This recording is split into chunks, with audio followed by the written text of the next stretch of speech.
कहानी story YouTube channel में आप सभी का स्वागत है। एक बार की बात है, एक गांव में एक मछुआरा रहता था। उसके चार लड़के मोहन, सोहन, अनिल और कपिल थे।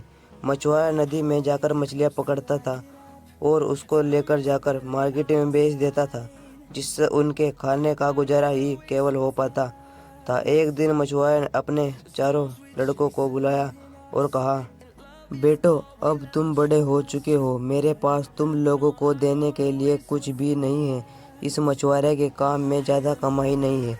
तुम शहर में जाकर कोई काम का हुनर सीखो और जिससे तुम कमाई करो।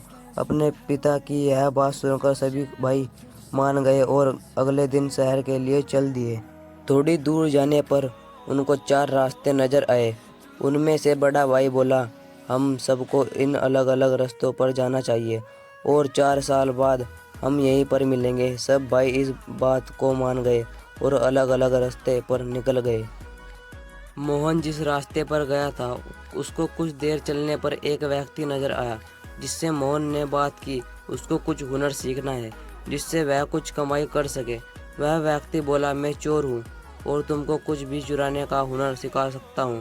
पहले मोहन डर गया, लेकिन बाद में उसने सोचा, हुनर सीखने में बुराई कैसी।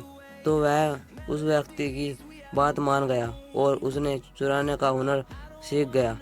कुछ समय बाद वह इतनी सफाई से चीजें चुराने लगा जिससे किसी व्यक्ति को कुछ पता भी ना चले।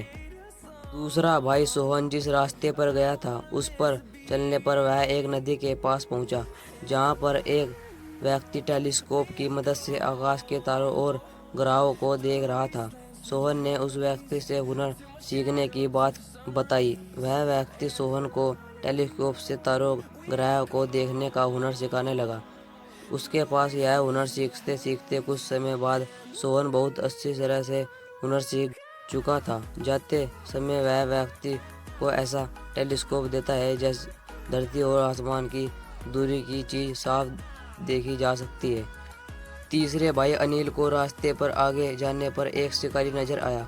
अनिल के कहने पर वह उसको यह हुनर सिखाने को तैयार हो गया। काफी मेहनत के बाद वह धनुष तीर की मदद से किसी भी निशाने को भेदने में कारगर हो गया। जाते समय शिकारी ने अनिल को तीर और धनुष दिए। चौथा भाई कपिल जिस रास्ते पर आगे गया तो उसको एक घर नजर आया, जिसमें एक दर्जी कपड़े सिल रहा था। उसने दर्जी को बताया कि वह कोई हुनर सीखने का इच्छुक है, जिससे वह कुछ कमा सके। दर्जी कपिल को अपने साथ रखकर उसको सिलाई बुनाई सिखाने लगा, जिससे कुछ समय बाद वह बहुत अच्छा दर्जी बन गया। जाते समय दर्जी ने उसको सुई और धागा दिया। 4 साल बाद सभी भाई उसी रास्ते पर एक साथ मिले और अपने घर गए। घर जाकर सबने अपने पिता को अपने हुनर के बारे में बताया।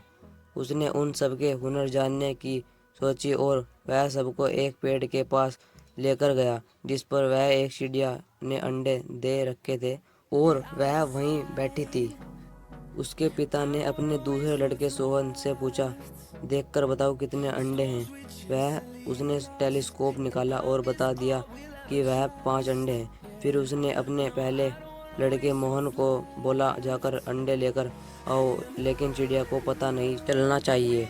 उसने ऐसे ही किया। वह बड़ी सफाई से अंडे लेकर आया।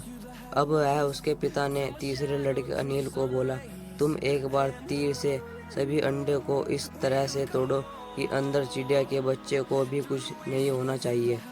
उसने ऐसा ही किया और सब अंडे टूट गए। अब मछुआरे ने अपने चौथे लड़के कपिल को बोला, अब तुम इन अंडों को सिल कर दिखाओ। उसने सब अंडे सिल दिए और बड़ा भाई मोहन उसको वहीं चिड़िया के पास रख आया। इससे मछुआरे को उनके हुनर पर भरोसा हो गया। मछुआरा जहाँ रहता था, वहाँ के राजा की बेटी को एक ड्रैगन उठाकर ले गया। राजा ने यह ऐलान कर दिया कि जो भी राजा की बेटी को ढूंढकर लाएगा, उसकी शादी वह अपनी बेटी के साथ कर देगा। मछुआरे ने यह बात अपने बेटों को बताई कि यही समय है जब तुम अपनी काबिलियत को दिखा सकते हो। अपने पिता की बात मानकर सब भाई राजकुमारी को ढूंढने निकल पड़े। वहां पहुंचकर पहले भाई मोहन ने बड़ी सफाई से राजकुमारी को लेकर नाव पर आ गया। जब ड्रैगन सो रहा था, लेकिन जैसे ही वह चलने लगे तभी ड्रैगन जाग गया। फिर उनके पीछे आकर उनकी नाव पर हमला कर दिया, लेकिन तीसरे भाई ने अपने तीर से ड्रैगन को मार दिया।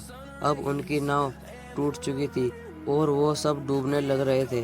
तभी चौथे भाई ने वह नाव को सिलकर जोड़ दी, जिसके बाद वह सब सुरक्षित पहुंच सके। जिसके बाद राजा ने चारों भाइयों से कहा, तुम सब अब आपस में यह निर्णय कर लो कौन मेरी बेटी से शादी करेगा। सभी भाई आपस में राजकुमारी से शादी करने के लिए लड़ने लगे और सभी राजकुमारी को बचाने के लिए अपने काम को गिनवाने लगे। राजा ने सोचा, ऐसे में किसी एक के साथ शादी करने पर मेरी बेटी खुश नहीं रहेगी, इसलिए राजा ने उन चारों भाइयों को अपना आधा राज्य देने का निर्णय किया।